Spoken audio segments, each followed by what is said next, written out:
Hi guys, this episode was shot at the incredible Rev 17 conference where they are raising funds to get a huge piece of property to house trafficked children. There is no more worthy cause than to save these children. Please click on the QR code and donate to Rev 17. How you doing, sir? How are you? Phenomenal.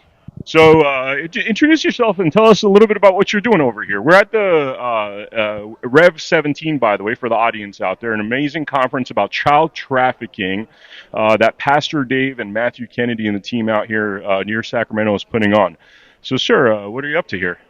Well, my name's Lewis Hermes. My platform is ScrewBigGov, screwbiggov.com, and I've been doing documentaries and doing a lot of things in this industry. Had a truth tour. We did 117 cities with that, and a lot of exposure. And then, as of recent, I've announced my candidacy for governor of California.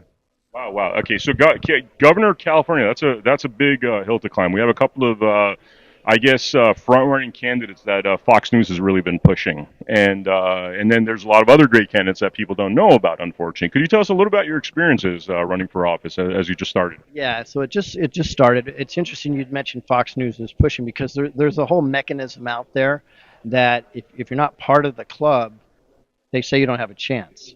I think they're going to be highly surprised when they see my platform because what happens is there's the top 10 bullet points that Democrats and Republicans, that's what they run on, right? But the reality is the top 3 bullet points nobody ever mentions because they are cowards, in my opinion. Most of the candidates are cowards. That's human trafficking and child trafficking, right? It's literally the biggest industry in California, and I can prove it. The biggest profitable industry. There's hands down. Why would we not be talking constantly about the biggest, most profitable industry? Because they're afraid to say the wrong thing, right? So that's why they call me the anti-politician, because I don't give a damn. Don't get it. I mean, I'm carrying my. Could you show that? That was very impressive, by the way. When I saw this gentleman walk up to me, he's got an open carry right there, which is awesome. We're in California, and this is very impressive. Very impressive that you're open carrying in California, because I've had some problems, but we'll talk about that in a sec. Because that's our constitutional right. Now, full transparency, I'm on private property now, but I need to protect myself. I mean, I've already been poisoned 2 times just for putting out the truth anyways. But it's not about me. It's about we the people, and it's about the children. So our candidates are avoiding the most important things, which are human trafficking, election fraud. Why would not everybody talk about election fraud? Could I mention a few things, by the way? This is a good jumping off point. For the viewers out there, if you've been following me, you all know that I was falsely accused by Sheriff Chad Bianco of being the third assassin. Really was, came after. I mean, I was 1.2 miles away from the Trump rally. Declared, said that I had a couple of firearms to a deputy before I even tried to park my car. And it's like a Disneyland setup where you park your car, you hop in the shuttle, and then you go to the actual entrance, and then you go through Secret Service, right? So for telling a police officer or a deputy that, hey, I have a couple of firearms, just letting you guys know I'm going to park my car, and then I'm going to go to take the shuttle and 1 mile down the road, for that I was... Responsible thing to do. Yeah, which is a responsible thing. Yeah, because I was thinking, hey, somebody breaks into my car, this is, an outdoor parking lot, at least the deputies know that I have a couple of firearms, and for that, I was made into the third assassin. Now, as we dove into Chad Bianco, because I was curious, like, why is this man saying these kind of things? And by the way, he's continued to lie until today. People literally 2 weeks ago were like, hey, he's still saying bad things about you. He thinks you were there to harm Trump. Complete like BS, right? But he hasn't left the narrative. But when we started actually researching Chad Bianco, were you aware that his brother is a CPS judge? And I think something to the effect of 150 parents got their children taken from them, or mothers or fathers, put into the CPS system, and his brother is LGBTQ+. And I'm not coming at this from a homophobic whatever place, but it's certainly obvious that this guy's an activist judge. And my curiosity is, there's all this human trafficking, like you're saying, they're cowards, they don't talk about the real topics, like election fraud. I'm looking at this going, why aren't you investigating your own brother? Because there's a lot of questions about him. I may have already investigated him. I have a film out there called Cages, which is specifically on human trafficking, and a large part is the CPS cabal. In fact, they rename it. Every time they get into trouble, they rename it. Now it's DCS or it's something different. California's the worst by far. They get about $150,000 per kid if you can take a kid from a parent.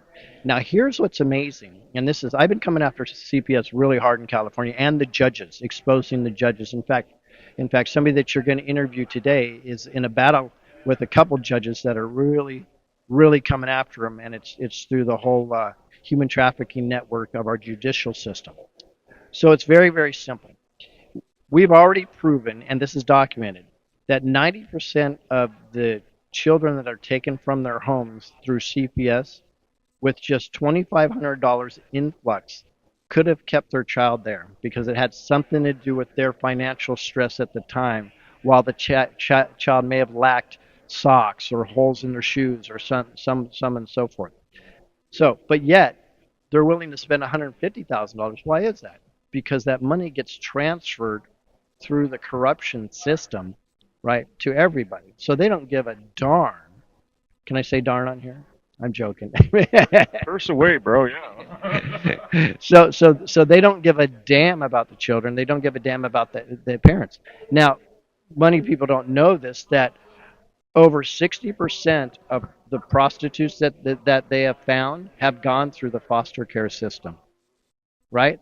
So it's the mechanism supports itself, which is disgusting. So these activist judges that are stealing, instead of trying to figure out a way the parent can keep, maybe have some type of conversation or help the parent out, they would rather take it because it means money to the system. And ultimately, many of these kids get put in a foster care system and disappear, and they get traded around, and then when they're worn out, they become an orphan harvesting donor is what they become. And these are the hard truths that nobody wants to talk about on the campaign. And I'm going to have to just be straightforward, authentic, right? That's the way God set it up. And I'm going to expose the parasite cabal at every single level. And I believe I'm going to get a lot of traction, but it's going to take a while because the two candidates that you mentioned are heavily funded, supported, and the GOP from California, which in my opinion is extraordinarily corrupt, is leaning into them, right? So I'm asking the California people, would you just want the same? Is that you just need an R next to it? Is that the difference? I mean, I look at it from the outside, right? What I'm seeing, and tell me if I'm wrong here, by the way, because obviously there's an emotional aspect because this man tried to carpet bomb my life. He, did things that caused the attack of my elderly parents. I mean, just evil, parasitical type stuff. And even if I take myself out of that equation, knowing the, by the way, this is a document over here, guys. This is a Chad Bianco document. It's 14 pages long of all the bad stuff he's done. And by the way, my story, yeah, of course, my thing is that big. So it's not like, even if you take me out of the equation, this is a bad cop, right? But the things that I hear coming out of his mouth, like, hey, I'm going to get you guys the CCW permits, right? To me, that sounds like tyranny on an installment plan. It sounds like what really should be the sentence is you have the right to bear arms, period, open carry, end of the story, not I'm going to sell you this thing. You're going to pay $150 for this thing, and it's going to be your road to tyranny. That's what it sounds like when these guys are saying CCW permits. Yeah, absolutely. In fact, if we are truly 2A, we have to be 2A all the way, right? We don't play games with it. And the challenge I find with a lot of these politicians is they try to find that way to manipulate their way in, to grab votes and maybe just do a little bit. And it doesn't really matter because half the time they don't follow through on it anyways, right? But yeah, the Second Amendment means something. And the Second Amendment is to protect the First Amendment, right? And and on the voter, let's talk about the voter fraud stuff real quick, because I've been given information to state that there's actually amazing voter fraud experts here, Dr. Frank being one of them, right? oh yeah, absolutely. So basically, people like Dr. Frank were recommended to Chad Bianco to basically do the voter fraud stuff. And incidentally, he didn't want those people that we recognize as being the top leaders in the voter fraud game, right? He wanted to insert somebody that was clearly not going to expose. And as a sheriff, you have all the power in the world to investigate and stop voter fraud. And today what I see on X is that if I become governor, I'm going to stop this voter fraud stuff, which is like saying, dude, as a sheriff, you already have all the power in the world to stop the voter fraud, to investigate it. But he's saying, if I become governor, which to me just feels like a horseshit line. I got my curse word out. So Yeah, well, it's a great line to pander to your audience, right? But the reality is, a sheriff can do it right now. And in fact, because of election fraud and human trafficking, I created a program called Remember Your Oath, which was actually it was I got the inspiration from President Trump because one time he posted "Remember Your Oath" on his True Social feed, and I'm like, that's it. So I created a program, and I'm going to release it pretty soon under my Freedom and Action platform. And what it is it actually gives sheriffs a scorecard. It says 1 through 5. And oh, by the way, I've already had the slogan that says we will support and hold you accountable because they work for we the people. They seem to forget that a long time ago, right? So it's a scorecard that has 4 basic questions on it. See, how would you prosecute this? Would you put this through the system and do what you need to do? Of course, one of them has to do with elections. If the evidence is dropped on your desk, will you pursue this to the fullest extent of your ability? But then there's a second scorecard, and that one's by we the people, rating the first 4 questions to see if they're actually telling the truth. Because what we have found is many people will answer all 4 of these and they'll get what I call a green mark, but they'll get an orange or a red mark because they don't really follow through on what they're saying. So the beautiful thing about the platform, and I believe by the time we release it, we'll have millions on it. Now they know they're accountable to millions of people that says we're going to either hold you accountable or we're going to support you because you answer to the we the people. And they need to remember that. And they think they answer to their controllers, but when they find out the power of the people, I think they're going to flip their lids really quickly.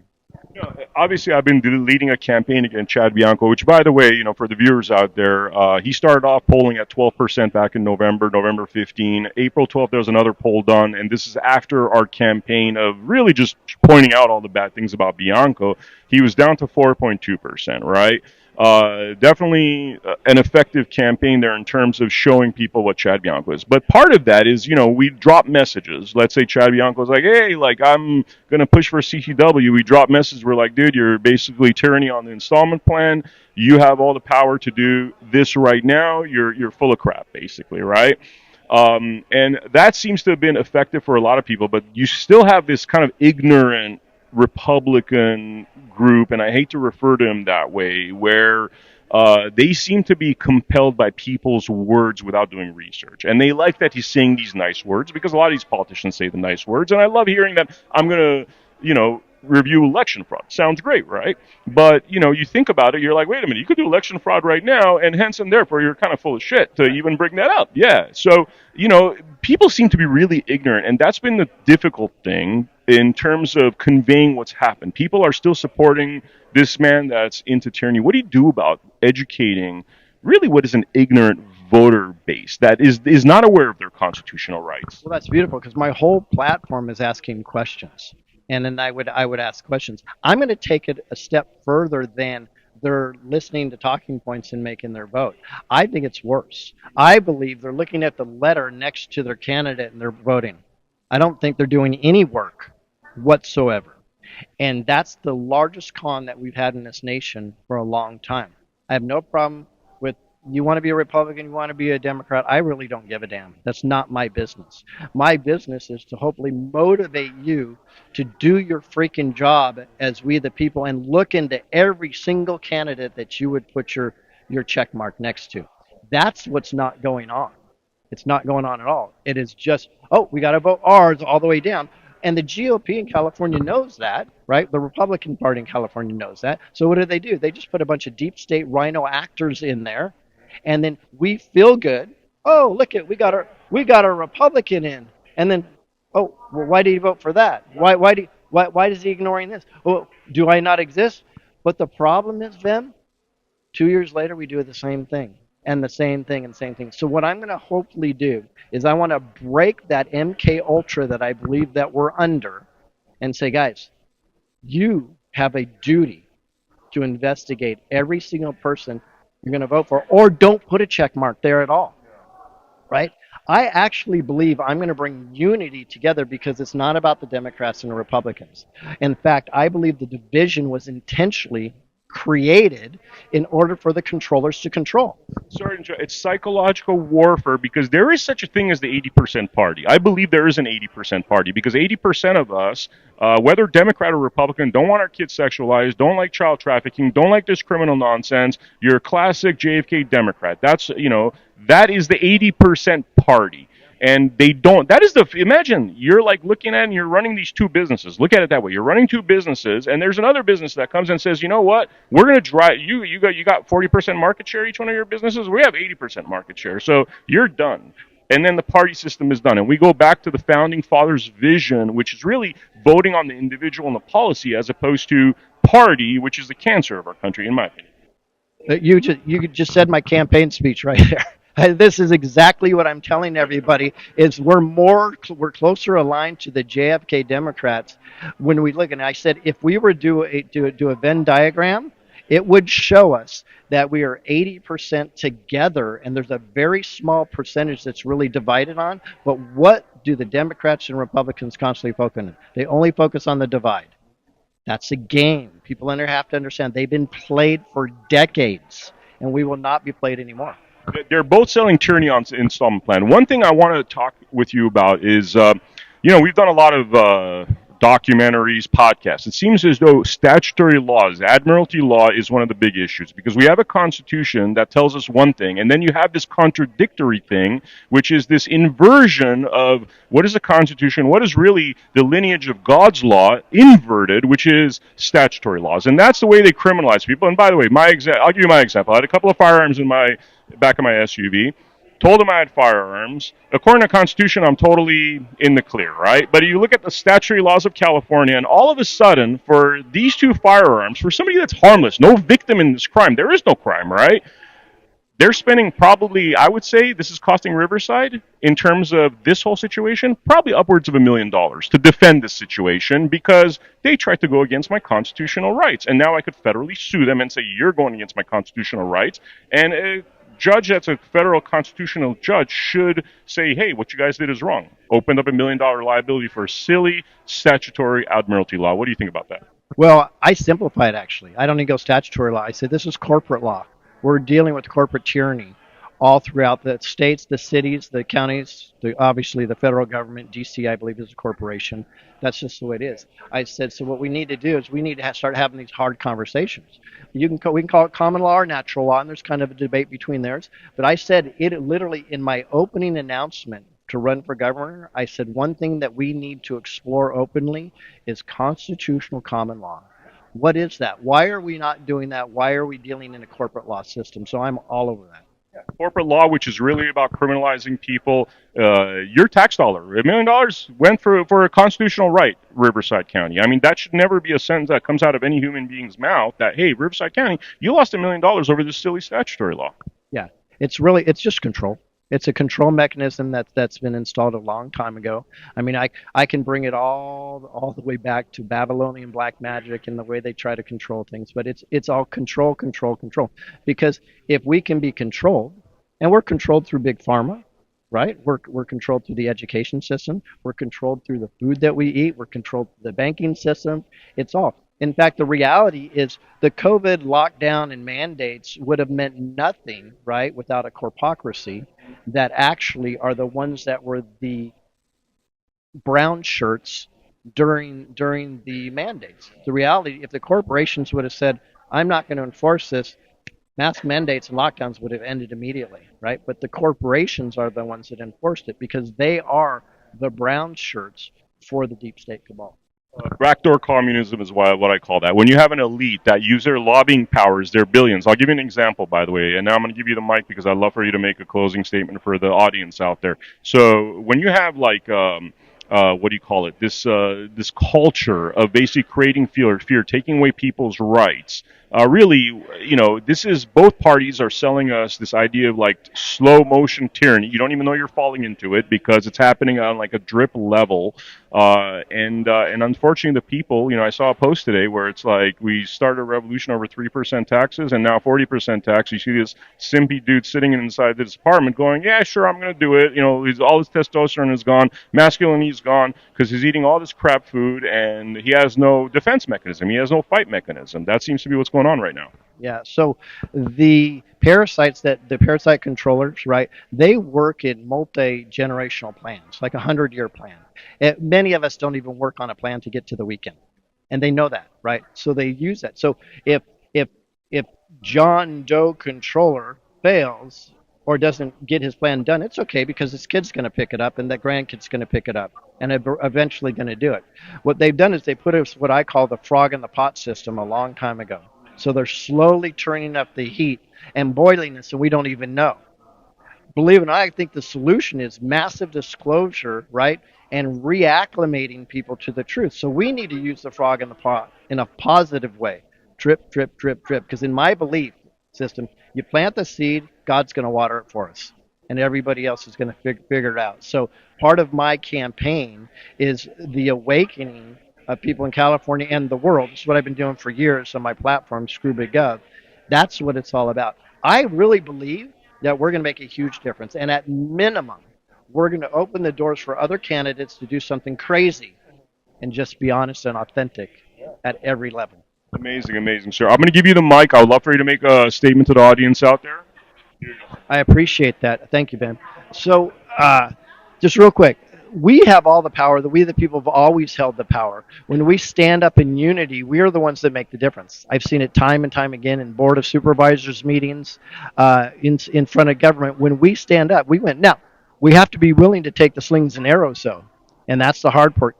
Clearly, Vem has done that. He's been a target, but he's standing strong. I would encourage everybody to stand strong in your principles. Think less about your personal finances than taking back our country, because guess what? There's not going to be a country to take back in the near future. And what are you really leaving for your kids, your children, and their children?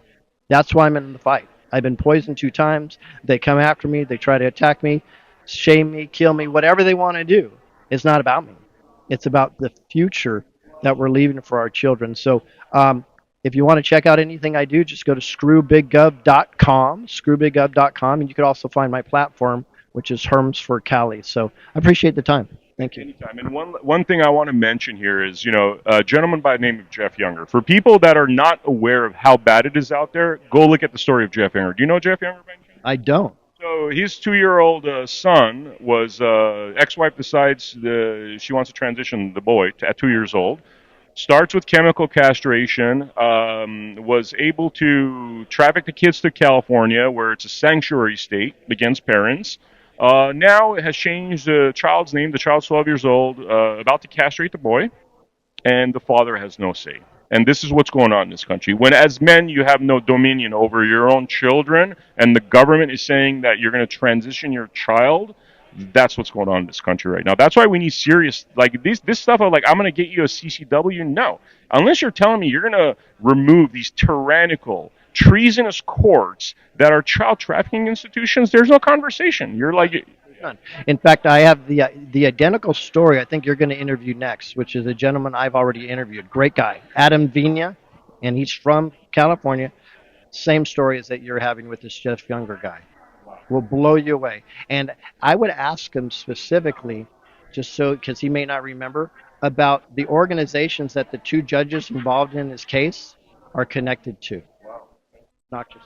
Wow, you want to give us a little preview of what those are? Yeah, so they are in charge of organizations that support the transitioning of children, yet they're the judiciary ruling on his case. Chad Bianco's brother, basically. Yeah, exactly. For real. I mean, the guy, again, horror stories where I don't think, like, I've seen so many horror stories with CPS. I think, like, frankly, and this is going to probably sound a little extreme, but as somebody who has lived through this, I'd rather a child stay with their drug-addicted parents than go to CPS. Because CPS, it seems like, and correct me if I'm wrong here, that it's pretty much disaster. Like, the childs are going to get abused. There's going to be the destruction of the child's confidence and, moral aptitude, I guess. Well, the challenge is that CPS is putting them into this foster care system that have a few wonderful foster parents in it, but probably the bulk of them are not. There's actually illegals right now that are getting paid to foster care children and putting their children in fight clubs. I'm working on one of those cases out of Nevada right now. Are you a lawyer, by the way? No. I've been because of my platform and my exposure and the documentary I did, Cages, which had a huge section about CPS, the top CPS people that are fighting against the system have come to me, and I'm a troubleshooter. So they come to me and I kind of give them some advice, take it in this direction, maybe we could do this and stuff like that. Same thing I'm going to do for California. Amazing. Thank you so much, Lewis. I really appreciate your time here. For the viewers out there, definitely check out the series that we're doing at Rev 17. We're going to have a lot of great interviews with a lot of really, top thought leaders and what we need to do. We call it at America Happens Network, we call it America 3.0. What do we have to do to solidify America 3.0? How do we make that the best version? America 1.0 was the revolution. America 2.0 was the capture, what he's talking about, where we're our corporate takeover. America 3.0 is a fight for freedom. So definitely join us on America Happens Network, everyone, and I'll see you on the next episode.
Everything I've got, pushing for that first place.